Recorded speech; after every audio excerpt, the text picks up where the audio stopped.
আগেকার দিনের লোকেরা একে অপরের হেল্প করত, একে অপরের দিকে হাত বাড়াতো, কিন্তু এখনকার দিনের লোকেরা একে অপরের ব্লাড প্রেশার বাড়ায়। যদি কি আপনি কেউর কাছে জল চান, তাহলে দেখবেন সে জলটা প্রথমে নিজে এক ঢোক খেয়ে নেবে, তারপর আপনাকে দেবে। এটা হলো জীবন। তো সবার আগে নিজের কথা ভাবো।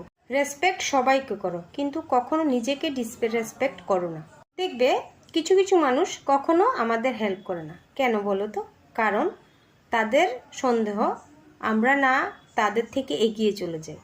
নতুন নতুন তো সব কিছুই ভালো লাগে, নতুন নতুন সব জিনিসেরই মানুষের রেসপেক্ট করে। পুরনো হলেই সেটার ভ্যালু কমে যায়, সেটা জিনিসই হোক বা সম্পর্কই হোক।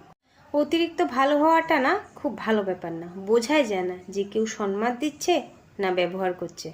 যে আমাদেরকে খুশি দেয় সে সবসময় নিজের আপন নাও হতে পারে, কিন্তু যে দুঃখ দেয় সে সবসময় আপনই হয়, কারণ আপনজনেরাই সবসময় দুঃখ দেয়।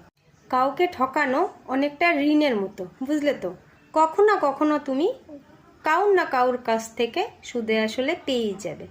ধন্যবাদ। যদি ভালো লাগে লাইক অ্যান্ড সাবস্ক্রাইব প্লিজ।